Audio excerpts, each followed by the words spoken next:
Bom dia, igreja. A paz do Senhor e Salvador Jesus Cristo.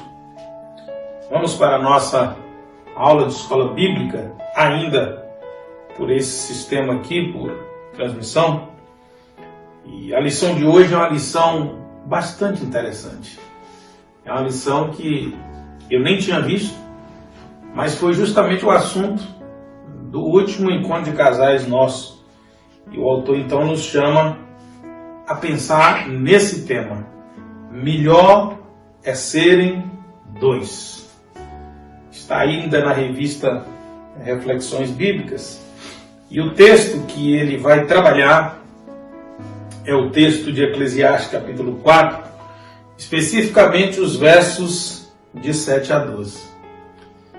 Ele até cita um poeta cristão inglês, ou pelo menos alguns o identificavam como religioso, o John Donne, e ele tem uma expressão bastante conhecida na literatura. Ele dizia: nenhum homem é uma ilha, completo em si próprio. Cada ser humano é uma parte do continente, uma parte de um todo. E esse texto nós, muito provavelmente, a grande maioria de nós já ouviu isso na escola, né? Ninguém é uma ilha. É um resumo desse trecho do escrito de John Donne. O autor emite a seguinte nota: jamais poderemos dar o melhor de nós mesmos se estivermos sozinhos.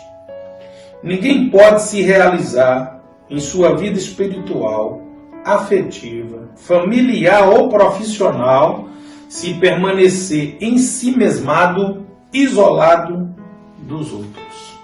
É verdade, querido. O ser humano, ele é por natureza um ser social. Ele se realiza, ele se promove, ele se encontra e ele alcança a verdadeira satisfação no convívio social. E nós precisamos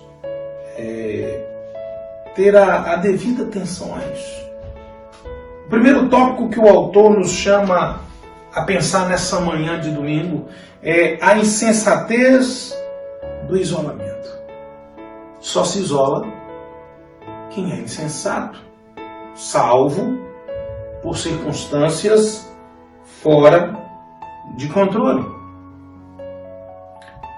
Texto que ele abre então nossa meditação nessa manhã, para esse tópico, Eclesiastes capítulo 4, versos de 7 a 10, nos diz assim a Bíblia, que é a palavra do Senhor. Descobri ainda outra situação absurda debaixo do sol. Olha o que Salomão está dizendo. Havia um homem totalmente solitário. Não tinha filho, nem irmão. Trabalhava sem parar. Contudo, seus olhos não se satisfaziam com a sua riqueza. Ele sequer perguntava: para quem estou trabalhando tanto? E por que razão deixo de me divertir? Isso também é absurdo. É um trabalho muito ingrato. É melhor ter companhia do que estar sozinho, porque maior é a recompensa do trabalho de duas pessoas. Se um cair, o amigo pode ajudá-lo a levantar-se. Mas, pobre do homem que cai e não tem quem o ajude a levantar-se. O autor é decisivo e categórico, principalmente no verso 7, quando abre o texto, quando ele diz que ele viu uma situação absurda. Algo inimaginável. Um homem sozinho, e quando ele diz não tem filho, subentende sem esposa. E ele diz sem nenhum colega, sem irmão, trabalhando sozinho. E ele diz: esse homem está trabalhando e trabalhando e trabalhando, e o pior, não há uma meta para aquele trabalho, E mesmo trabalhando tanto, ele diz, há um outro absurdo que ele identifica. E o outro absurdo é, por que razão deixo de me divertir? Porque ninguém se diverte só, isolado. Então ele está dizendo disso, e aí isso traz para nós algumas coisas para nós pensarmos nessa manhã. Uma nota do autor diz assim, o problema da tristeza e da solidão é outro obstáculo para aceitar o fato do plano que o plano de Deus abrange tudo. Que plano é esse? Que plano é esse de Deus que o autor menciona? É só a gente voltar lá no princípio, em Gênesis, capítulo 2, versículo 15. E tomou o Senhor Deus o homem e o pôs no jardim do Éden para lavrar e o guardar. Existia situação melhor do que essa? O homem só passou a carpir, o homem só passou a ter lida pesada quando veio o pecado. Mas antes disso, ele foi chamado para lavrar, chegar uma terrinha no pé daquela planta que tanto lhe causava prazer, talvez os frutos, tirar um matinho que escondia talvez o fruto viçoso. Era só isso que ele fazia. E no mais, guardar, observar, vigiar, contemplar. E aí eu pergunto para você, pode faltar alguma coisa para um homem? Pode um homem desejar mais alguma coisa para se realizar? E aí, depois que a gente lê Gênesis 2,15, a resposta vem em Gênesis capítulo 2, versículo 18. O Senhor Deus disse ainda, não é bom que o homem esteja só. Deus não disse outra coisa tão simples e fácil de entender. Não há benefício para o homem, para a natureza humana ficar sozinho. E quem está dizendo isso não é a ciência. Quem está dizendo isso é Deus, que criou o homem. Não traz bem, não traz benefício ao homem ficar só. Farei para ele uma auxiliadora idônea. Essa palavra se complica muito nas traduções, mas a tradução mais fiel é semelhante a ele. Semelhante em quê? Com a mesma liberdade, mas que também não sente bem ficar só. Ela também vai precisar de companhia. Então ambos terão necessidade um do outro. Esse é o propósito de Deus quando cria o homem e a mulher. Codependência social. Dependência de relacionamento, de um estar junto, de um cuidar do outro, de um zelar pelo outro. E aí a revista diz assim, ao fazer esta declaração, o Senhor está deixando claro que o homem, mesmo estando no paraíso, não podia ser feliz sem a companhia de alguém. E por esta razão, providenciou para ele uma companheira. Olha que coisa interessante. Olha que coisa maravilhosa. O autor emite a seguinte nota ao final desse comentário. Muitas vezes, por falta de relacionamentos significativos, muitos têm transferido sua afeição para um ursinho de pelúcia ou um animal de estimação. Por tudo isso, concluímos que Salomão tinha razão quando escreveu Provérbios capítulo 18, versículo 1. Quem se isola busca interesses egoístas e se rebela contra a sensatez, contra o que é correto, contra o bom senso. Por isso que ele diz, Salomão, quando viu aquilo lá, ele diz, eu vi algo fora da realidade, fora do bom senso, um homem que resolveu ficar só. E o mais interessante é o que Salomão, o escritor do provérbio, não posso afirmar se esse aqui é de Salomão, que quem se isola começa a buscar interesses egoístas, ele começa a tentar se satisfazer em si mesmo. Embora não vai conseguir, mas ele vai se tornando essa pessoa. Quando o autor diz dessa questão de transferir o afeto, de transferir a afeição para um animal, para um ursinho de pelúcia, não estou dizendo que todo mundo que cria isso tem problemas disso, não. Mas a grande maioria tenta compensar a ausência, a falta de um relacionamento significativo, como o autor diz, e essa necessidade é algo tão gritante dentro da natureza humana que ele tem que fazer isso, porque ele tem isso para dar. E aí ele começa a dar esse afeto, esse carinho para uma planta, para seja ela frutífera ou florida, para um animal, porque é da natureza humana oferecer afeição nos relacionamentos, e isso precisa ser contundente, porque isso tem uma significação de alma para as pessoas. Aplicação para a sua vida. Vivemos em uma geração que, apesar dos muitos meios de comunicação, o ser humano nunca esteve tão só. E é verdade.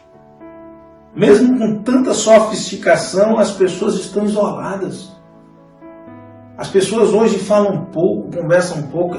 Antigamente, quando era carta e telégrafo, se comunicava mais do que agora, que telefone, que não é nem mais e-mail, agora é mensagem instantânea.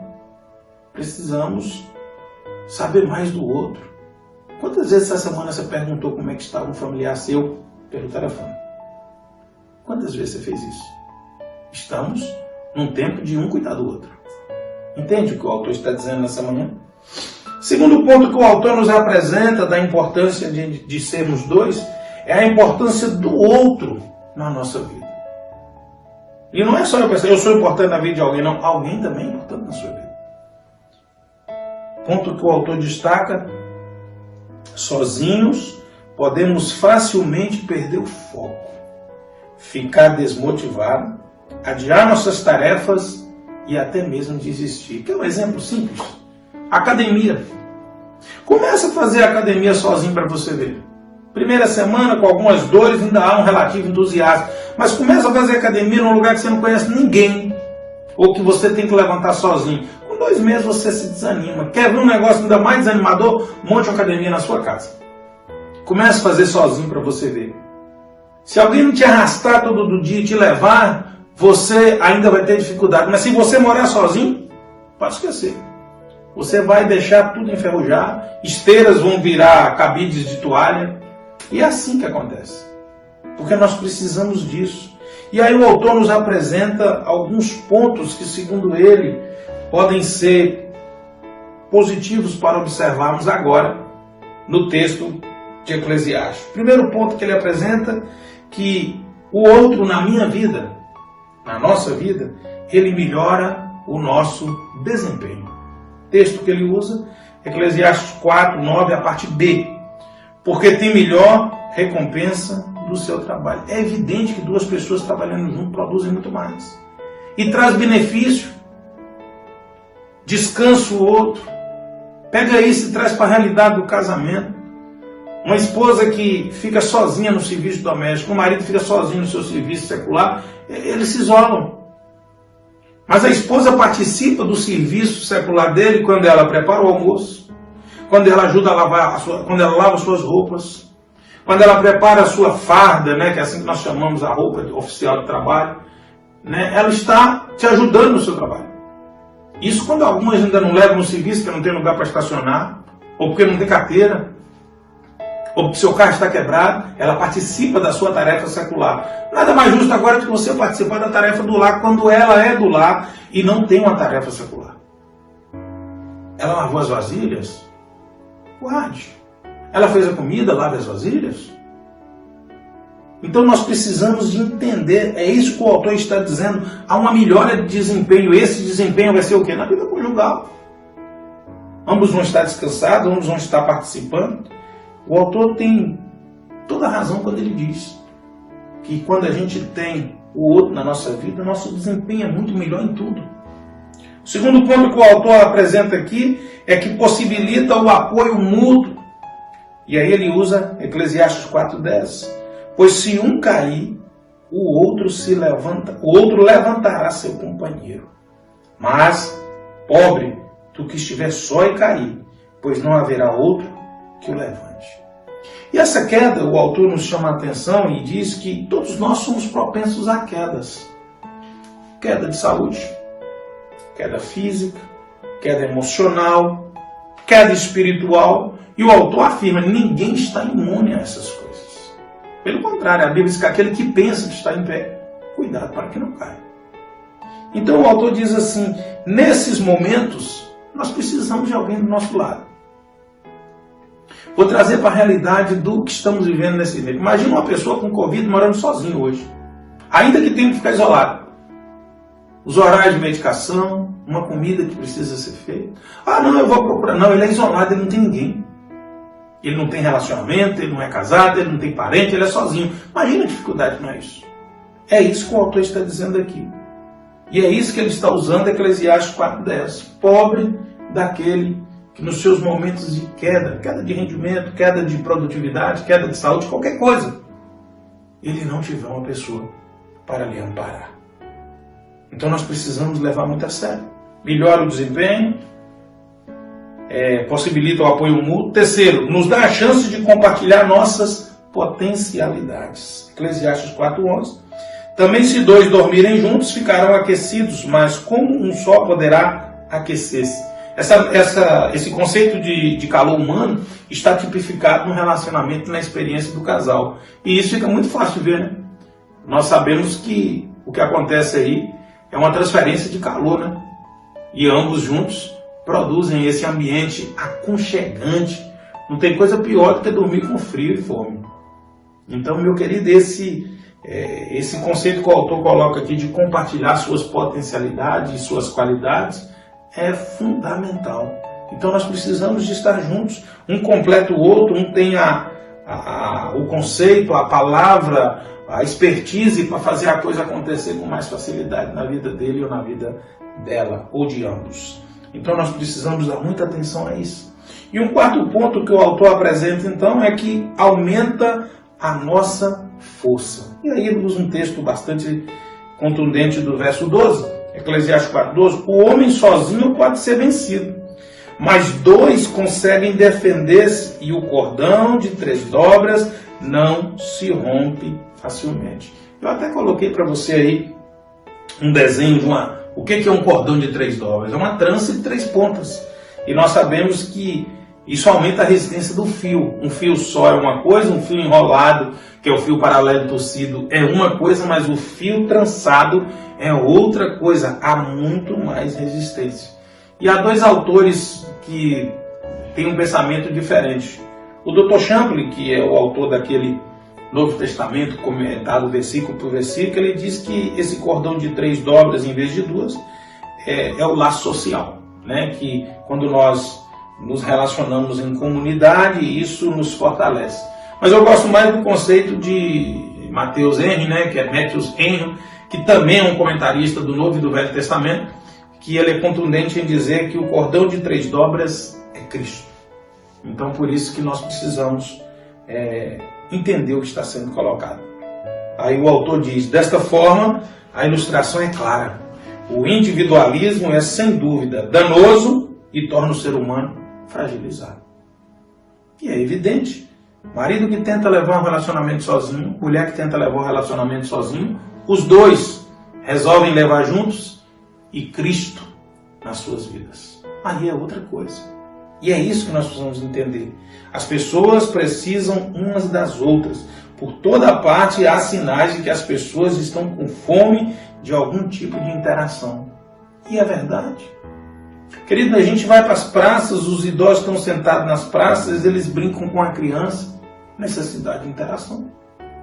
As pessoas hoje perguntam, conversam, e nós percebemos isso. Eu quero dar um exemplo bem simples, e como muitos conhecem, nós temos uma cachorra boxer já com 9 anos, a famosa Violenta, e ela teve doente um tempo, a gente pediu para operar, e os irmãos lembram o quadro todo que ela passou, e nós notamos que ela ainda mesmo depois de operada e recuperada, ela ainda era muito triste, e nós ficamos preocupados.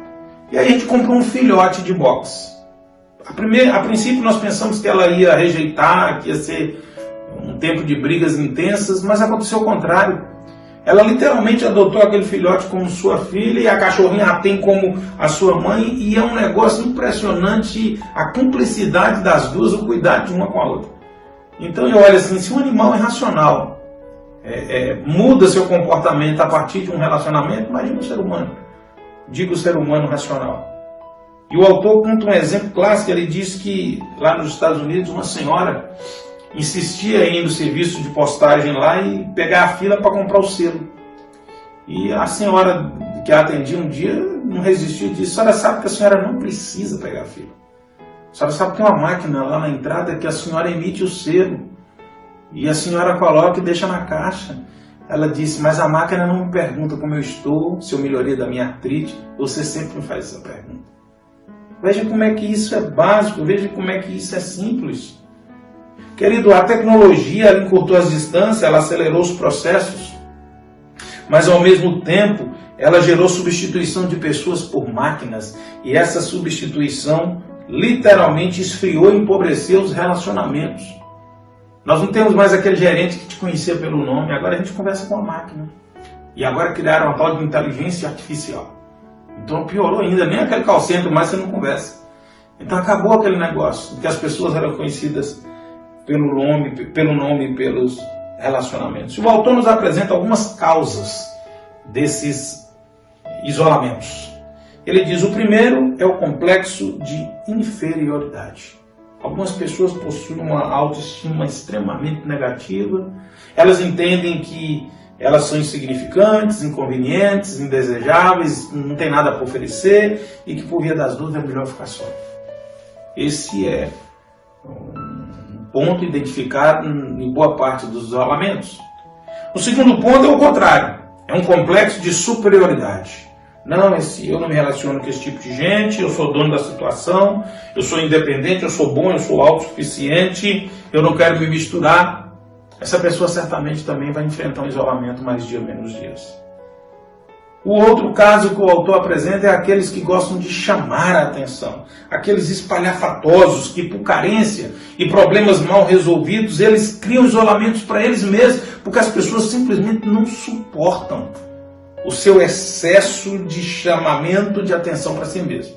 Então as pessoas preferem ficar longe. E um último caso que o autor apresenta são aquelas pessoas que são por natureza agressivas. São aquelas pessoas que são os criadores de casos, os rebeldes sem causa. Então essas pessoas são naturalmente isoladas e se isolam pela rejeição natural das pessoas. Então quando ele apresenta esses 4 pontos, complexo de inferioridade, complexo de superioridade, necessidade de chamar a atenção e comportamento agressivo, iracundo, criador de caso, ele diz: nós podemos romper com todas essas barreiras. E aí ele diz o seguinte: quem deseja vivenciar a interação e o companheirismo precisa transpor acerca dos preconceitos, da insociabilidade, superando os complexos de toda espécie de bloqueios que dificultam a aproximação do outro. Vença o egoísmo, vença esse sentimento de superioridade, de individualismo, de necessidade de estar na frente, de dominar a conversa. E aí o autor diz: seja menos raivoso. É melhor serem 2 do que 1. E aí eu acrescento algo que me chama bastante atenção, que é Mateus 18, de 20 a 21. Porque onde estiverem 2 ou 3 reunidos em meu nome, quem disse isso foi Jesus. Ali estou no meio deles. Então Pedro, aproximando, perguntou a Jesus: Senhor, até quantas vezes meu irmão pecará contra mim, que eu lhe perdoe? Até 7 vezes? Jesus falou de relacionamento e Pedro apresentou a dificuldade do relacionamento, perdão. Jesus estava falando: olha, eu recomendo que vocês estejam reunidos sempre em meu nome. Aí Pedro já apresentou a dificuldade, mas até quantas vezes tem que perdoar? Ou seja, o que me impede de ser 2, 3 ou mais é a falta de perdão. É falta de perdão. Talvez por pensar igual Pedro, que há uma tolerância, ou que chegou no limite, e a gente precisa vencer essas barreiras. Porque diante dessa ortodoxia bíblica que Jesus apresentou, Pedro foi fiel, foi verdadeiro e confessou a sua dificuldade. E a nossa qual é? Precisamos ser honestos o suficiente para confessar. Marcos 6, 7, chamou os 12 e passou a enviá-los de 2 em 2, dando-lhes autoridade sobre os espíritos imundos. Nem o ministério se faz só. Nem o ministério se faz só. Precisamos compartilhar. Precisamos ter um companheiro de jugo para andar com a gente na canga. E por fim, quando essa convivência é comprometida, a Bíblia nos mostra que isso traz problemas seríssimos. 1 Pedro, capítulo 3, versos de 6 a 7. Foi o que fez Sara, que obedeceu a Abraão, chamando de Senhor. De novo, o relacionamento conjugal sendo mostrado como vínculo e como o propósito de Deus do homem e da mulher não estarem só. Foi o que fez Sara, que obedeceu a Abraão, chamando-o de Senhor. Isso dá a ideia de tratamento dócil no relacionamento. Da qual vocês se tornaram filhas, praticando o bem e não temendo perturbação alguma. Ser gentil, ser delicado no trato, faz parte do relacionamento. É isso que Pedro está nos apresentando. Agora olha aqui. Maridos, vocês igualmente. Se Sara chamava Abraão de Senhor, nós somos obrigados a entender que Abraão chamava ela de minha dona, minha senhora. Não era assim que as pessoas conversavam antigamente? Maridos, vocês igualmente, da mesma forma, vivam a vida comum do lar com discernimento, dando honra à esposa. Se ela te chama de meu senhor, chame ela de minha senhora. Se ela diz, você é meu dono, honra ela também. Diga, não, você também é minha dona. 1 Coríntios 7. Qual é a dificuldade? É isso que a Bíblia está dizendo. Por ser a parte mais frágil e por ser coerdeira da mesma graça da vida. Quando Deus fez o homem e a mulher, lembra de Gênesis? Farei uma ajudadora igual a ele. Deus não fez a mulher num grau inferior. É a Bíblia que diz, agindo assim, as orações de vocês. Então aqui é muito claro. Alguns dizem, não são só dos maridos, não. As orações de vocês não serão interrompidas. Lembra que a dificuldade que Pedro apresentou em Mateus 18, 20 era justamente de perdão? Um ambiente desse é um ambiente pacífico, é um ambiente de perdão, é uma igreja. Onde 2 ou 3 estiverem reunidos em meu nome, eu estarei no meio deles. É um ambiente de comunhão. O Senhor estará nele, e os seus ouvidos e os seus olhos inclinados. Querido, mais uma vez, eu reforço o que o autor diz nessa manhã. Não é bom ficar só. Não fique só. Ah, pastor, ninguém me liga. Comece a ligar para as pessoas. Ninguém nunca me ligou pelo meu aniversário. Toda semana passa lá a relação do aniversariante. Ligou para quantos já? Mandou para quantas pessoas uma mensagem? Relacionamento é um negócio que você vai... É uma rede. E quanto mais nós você der, maior fica a rede. Os nós são os pontos de contato. Não esqueça das pessoas. Você não foi chamado para viver sozinho. Ninguém é uma ilha. Vamos orar? Deus, nessa manhã nós te louvamos pela tua palavra. Essa manhã nós te agradecemos por uma lição tão preciosa e por nos remeter à tua palavra que nos mostra claramente que até o Senhor, e foi o Senhor que declarou que não é bom que o homem fique só. Muito obrigado, Senhor, pela tua palavra nessa manhã. Fica conosco, nos guarda de todo perigo. É o que nós te pedimos, com perdão de nossos pecados, em nome de Jesus. Amém? Que Deus o abençoe. Não esqueça, se você deu nome para o culto da noite e não vai, avise para que outro possa ir. Deus abençoe e fica com Jesus.